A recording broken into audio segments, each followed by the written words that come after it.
Sega.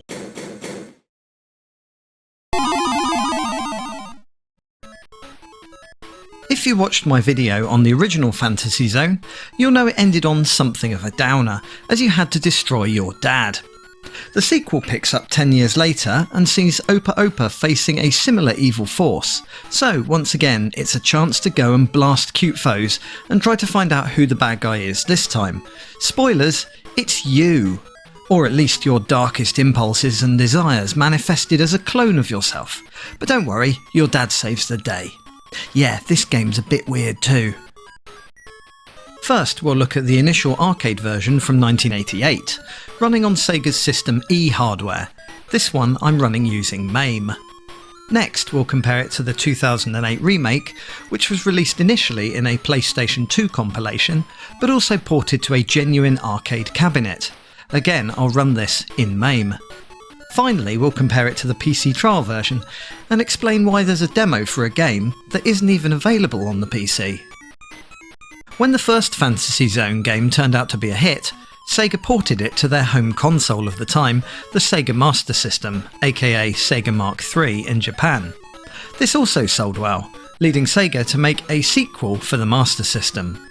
They then decided to release this into arcades via their System E board, which was essentially a Sega Master System with slightly improved hardware. As a result, the game doesn't look quite as fancy as the original. The game intro sequence consists of this brightly coloured title screen and cute tune, which is followed by a demo of the first, second, and third rounds of the game. We then get the story introduced. Previously in the Spacia 6126, the courageous hero called Opa-Opa annihilated the invading enemy and restored peace to the Fantasy Zone. Now 10 years have elapsed and the Fantasy Zone has expanded its domain several-fold. However, a crisis is once again unfolding. In deep contemplation, Opa-Opa recalls to mind the battle he fought 10 years ago and wonders who was the mastermind behind their leader. Foremost in his thoughts is the whereabouts of his father, who disappeared after the truth became known that he was the enemy leader. Now history is repeating itself and the planets that make up the Fantasy Zone once again find themselves being victimised by the mastermind of the Nenon planet forces, who is using them to secretly construct a huge fortress in the Fantasy Zone. To put an end to their ambitious plans, just as he had done 10 years ago, Opa-Opa promptly takes off for the Fantasy Zone, where... ... The title screen appears. The gameplay of this sequel is largely similar to the original, but now bases drop notes instead of coins, and some reveal a warp gate. This allows you to transition between 3 sub-areas of the level. The shop now appears as a cloud in one area alone, so you have to find it. Each area contains 5 bases that need wiping out. Once you've cleared all 15 bases across the 3 sub-areas, you can enter the red warp gate and confront the end-of-level boss, who, like the first boss in the original game, is a tree. You'll notice that the background disappears here, as the hardware couldn't maintain that many sprites at the same time. You simply have to blast the boss whilst avoiding the mini tree trunks until he explodes in a shower of cash.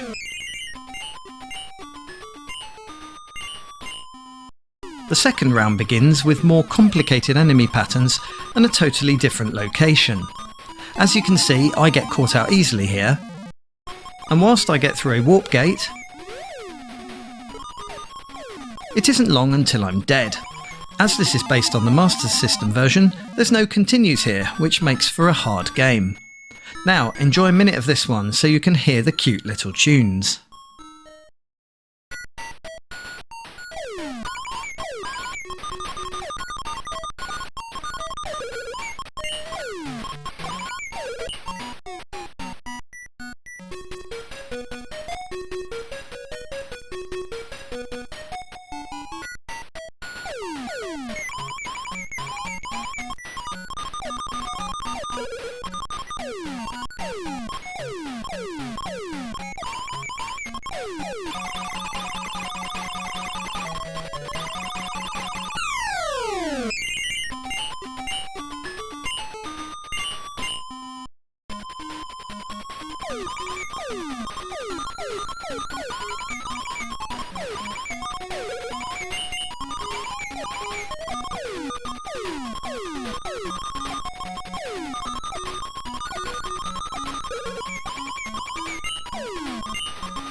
In 2008, Sega released a Fantasy Zone Complete collection for the PlayStation 2 in Japan. The team behind this, M2, decided to remake Fantasy Zone 2 for the System 16 arcade hardware that the original game released on, as they felt the System E version wasn't as nice as it could have been. This was commonly referred to as Fantasy Zone 2 DX. In making this updated version, M2 even burnt ROMs that would work on genuine System 16 hardware, although they gave it a bit more memory, creating the System 16C specification. This has been emulated in MAME, so let's take a look. The game immediately looks a lot better than the System E version, with a lot more detail going on. Amusingly, Opa-Opa now carries his feet below him at all times, as well as holding the weapons you've purchased from the shop. This version features a graphically much nicer looking story, but it races past so quickly that it's hard to read it all.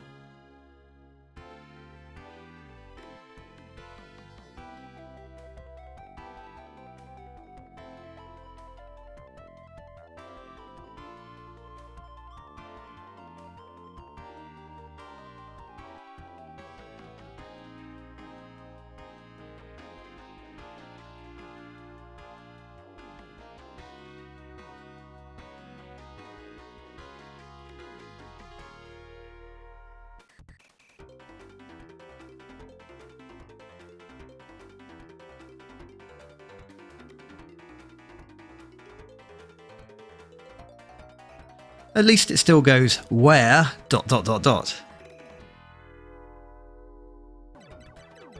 game looks and sounds fantastic compared to the System E version. The shop is back as a floating balloon as per the original arcade Fantasy Zone.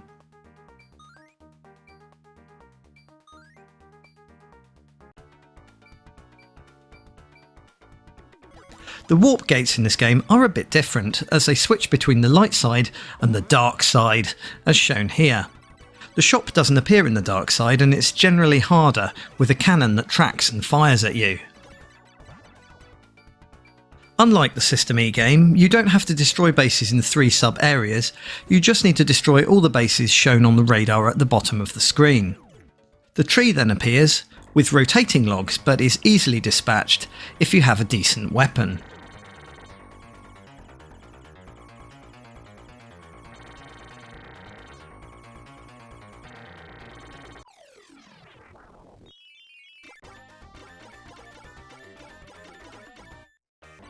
One thing to note though is that if you face the boss in the dark side, it's much harder as his logs race about in circles. As you can see here, another addition, when you die, is the ability to switch your engines during a boss fight, to at least give you half a chance. But ultimately, it didn't work for me. A more helpful change is that when you carry a gun and bump into a bad guy, you'll just lose the weapon instead of dying, so it's like a sort of shield. Round 2 on this version is quite different looking, as some levels have changed rather a lot from the System E version. The second boss is a sort of rotating burger made of guns, and this is where I die. So have a listen to a minute of this version.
So, how did Sega promote the PlayStation 2 Fantasy Zone compilation?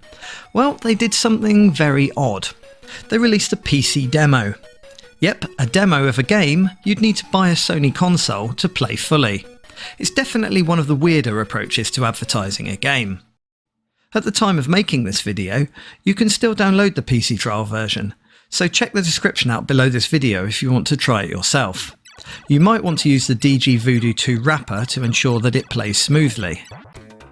The trial version for PC is essentially identical to the System 16C arcade version, although the sound and music seem a lot louder than in MAME. Occasionally I found the controls to stick and you fly to the right when you don't want to. But the biggest issue is that the trial version is time limited. It allows you to play through the first level and the first boss, but seems to start a timer when you begin the second round. In this case, just as I get to the second end of level boss, the game fades across to an advert for the PlayStation 2 version, then reboots the game. Similarly, if you lose all your lives in the game, instead of the high score table, it fades to the advert and reboots. Still, here's a minute of this version.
Let's compare all three versions at the pixel level. We'll look at the first stage and first boss.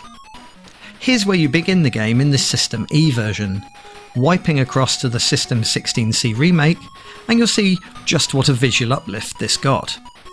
If I now wipe across to the PC trial version, you'll see that it's pretty much pixel identical. Here's the first boss on the System E version. He's pretty skinny and the background isn't able to be displayed.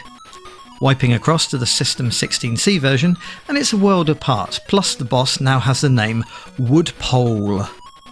Finally, as before, the PC trial version is nigh on identical, although I wasn't able to capture exactly the same frame here. Let's put all three versions head to head. I'll compare the first round and boss, and the second round before I died.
The original System E arcade version is fun and colourful, but was essentially the Master System version.